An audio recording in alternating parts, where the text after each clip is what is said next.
What are you doing? I'm trying to complete the picture on the box with my face. Your face would have to be on the other... I don't understand. Oh, this side? Yeah, better.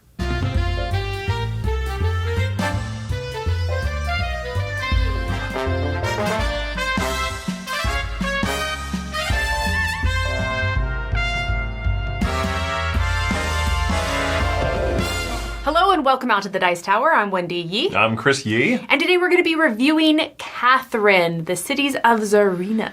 This was one of our anticipated games that was supposed to come out at Gen Con this year. It wasn't there. We had to bide our time, and then it came out. And let me tell you, I didn't actually know a whole lot about it. This designer, I was like, oh, is his name familiar?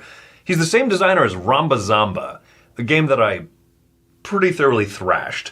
He also designed Dog Royale, which is like a Parcheesi game. Okay, both of those I've not played. And then Black Dog, which is a Parcheesi game, but a black dog chases you around also.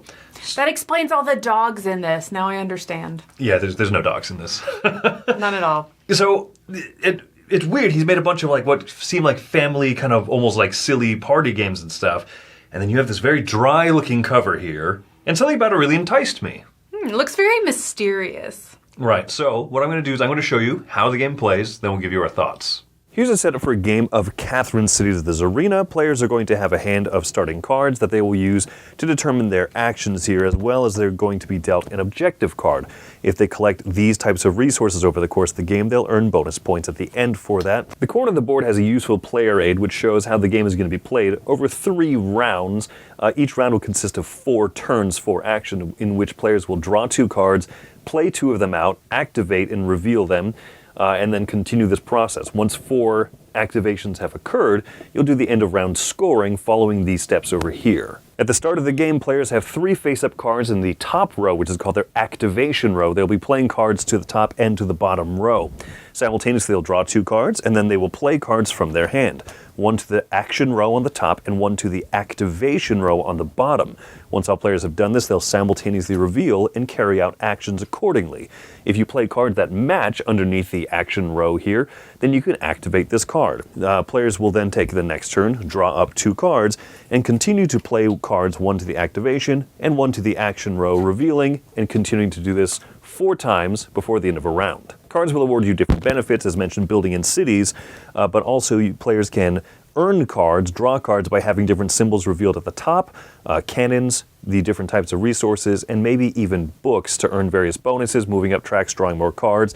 There are also other cards that will allow players to spend cards out of hand in order to get bonuses, such as moving up points or moving up the track. The track here serves 3 purposes. The leftmost number of where you're at will show you what your hand limit is. The middle one is the number of bonus points that you're awarded at the end of each scoring round. And then the last number here on the right will show you a multiplier for the number of connected cities that you have out on the map. So the higher you move up, the better all 3 of those categories becomes. During end of round scoring, players will check the cards in the top row. Whoever's the majority of cannons will earn points. Whoever's the majority of books will be able to get a free build. Whoever has a middle number of books will get a wild token that counts for any of the set collection here for the points there. Players will earn points for every city they have built, bonus points they build into the point cities. They'll earn points on that middle column of the track, clean up, and then start the next round. The cards that were activated in a round will all be wiped, so a player will start the next round with 3 cards in the top. When players build into cities, they will be awarded different benefits. Maybe these tokens here for their endgame scoring cards, being able to move up the track, or even earning bonus points at the end of each scoring round. At endgame scoring, players will earn 1 point per card in their hand. They will score the bonus card here if they collected enough tokens of the right types, and then they will also earn points for every city that they've built in, times the number shown on the track. All right, Chris, let's start with the negatives of this. It's not a negative for me, but I think that it's a negative for a lot of people, and that is that there is almost no interaction in Catherine at all. I don't know if that's a negative for me, but it definitely is a surprise, because when you look at you look at the map and you look at building into cities and stuff, and the slots for all the different player colors. And I guess I'm trained from other games like Concordia and Voyages Marco Polo, where like, oh, there's some sort of like competition for the cities to get there first, some sort of extra cost if you're later.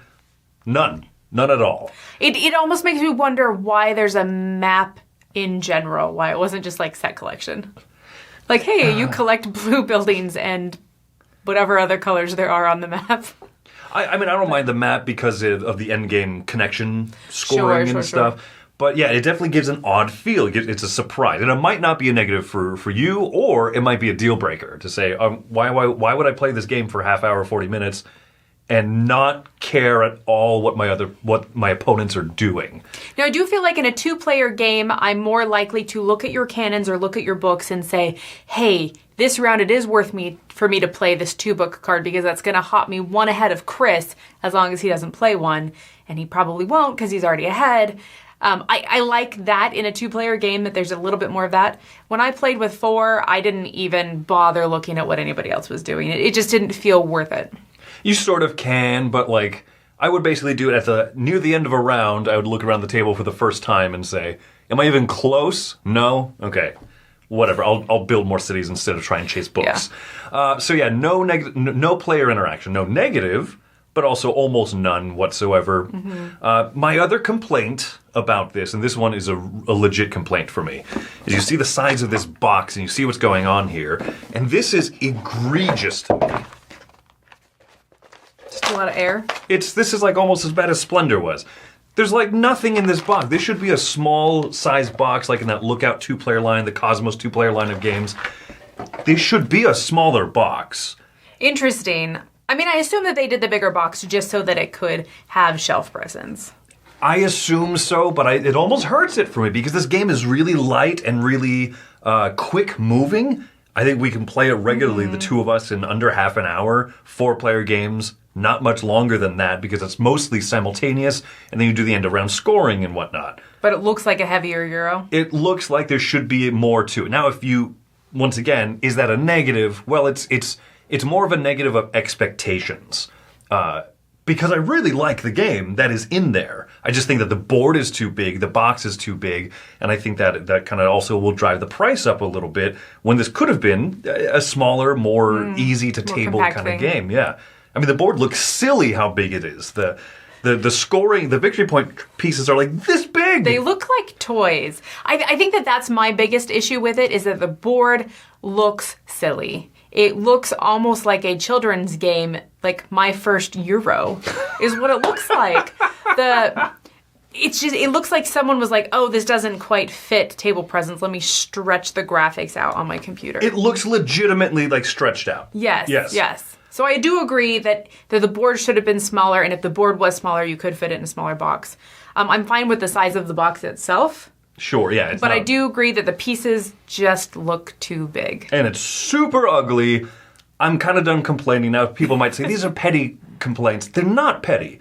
The two of us are reviewing this because literally no one else in this entire office was even interested in playing the game. They refused to play because of how it looked. It looks ugly. It sounds dry and basic. Mm-hmm. But I think there's something really clever going on with the card play. It's a unique aspect to this game that I really like. I appreciate the opportunity cost that happens as you're choosing those actions that you're playing, because you want to fire off every single action possible, and you're just never going to do all of the actions that you can in that top row. But in the bottom row, you're also basically trashing cards so that you can perform actions. So you're saying, hey, what am I okay just completely getting rid of, completely giving up for the whole rest of the game so I can trigger something else that I like? I enjoy. There's a big stack of cards. In a 4-player game, you will definitely go through that whole deck and then reshuffle it a little bit. But in a 2-player game, I think that you will usually go through it because there are card effects that allow you to draw cards and stuff. Mm-hmm. So you can kind of burn through it. But I like that feeling that if you let a card go to activate a different one, you're probably not seeing that exact card again. There are multiples. There's very similar. Yeah, there's multiples and similar cards in the deck, but it is a great example of opportunity cost in a game. I'm letting this go in order to get that thing, and I love that. It's done in a very simple, straightforward way. I think that overall building in cities is satisfying. It feels exciting when you see your network growing. I like moving up tracks in games. This one track is very simple and does 3 things. I like that trade-off. A lot of simplicity, but also a decent amount of impact based on those simple decisions. Yeah, there's just some really good stuff going on mechanically in the game. I even appreciate the little bit of interaction that we talked about with the cannons and with the books. It is a fun little race of, hey, can I make this work? Plus, oftentimes those books and those cannons are not just for the sake of having a book or a cannon for the end of the round. There's other cards that give you more cards or give you points or give you a building based on how many cannons you have or how many books you have. And so I like that interaction. It's a fun card game that also happens to have a board that feels somewhat secondary. And I think that's the thing, is if you are basically in the mood for a card game that comes in a box this big, that's kind of what this is. It's a really neat card game. Is it maybe too simple? I think for some people's tastes, but also won't outstay its welcome because of how quick it is, how simultaneous it is. There's a lot of good choices. Do you play cards that let you draw up above your hand limit? Because every card that you forego above your hand limit turns into 1 point each. So I take it actually lets me draw 8 cards. I can't draw 7 of them. That's 7 points. And I think that's a beauty of this game and games that I enjoy in general, is that there's a lot of different strategies you can lean into. And part of it is the draw that helps you decide what strategies you're going to really focus on. But also because you're ditching half the cards that you're putting out, you can still make those choices. You can say, hey, I really want to get big hand size and I'm going to work towards that. And you can. It's very possible. Yeah, I don't know if you can win this game or do terribly well without moving up that track. But maybe, you know what I mean? And it doesn't. Not every game has to have so many options that you can't do all of them. This is a game that you're probably going to do activate cards that let you discard cards for points, move up the track, build cities, get points from the endgame bonuses. You'll probably do a little bit of everything. A little to a moderate amount of everything. But also, all of those things that you do are fun. I don't know, any other thoughts before we kind of wrap up here? I don't know. Yeah, I like that you can focus on one thing or lots of things. It doesn't matter. So I'm going to go ahead and give this a 7.5. I think that there's a lot of really fun stuff going on. I really appreciate the card play. I find it interesting and refreshing. And like that whole idea of opportunity cost of what am I giving up to get what I want. I really enjoy those decisions. It makes them feel meaningful. And there's kind of like that moment of uncomfortable of like, oh, I don't want to get rid of this card and I don't know if I'm going to draw another yellow one if I do, but I'm going to see if it happens. And so I love those moments. I'm very close there with you. I'm giving this game an 8. Yeah, I like it a lot. We complained a lot at the beginning of the video. I want to get those complaints out of the way. Aesthetics, the size, all of those things. Lack of interaction, yeah. It bugs me. This game could be even higher for me. It's basically themeless. In fact, the theme is almost a negative in a lot of ways. And the presentation of it is atrocious. I seldom let aesthetics affect my score. But kind of that idea of this game doesn't quite sell itself for what it is. Now, what it is, I think I have a lot of fun with. I agree with everything that you said. I have taught this to a lot of people. I love the card play and everything. So, yeah, this is a really, really fun game. It's an 8 out of 10 for me. So that, between us two, gets a Dice Tower seal of approval. Have a lot of fun with Catherine Cities of the Tsarina.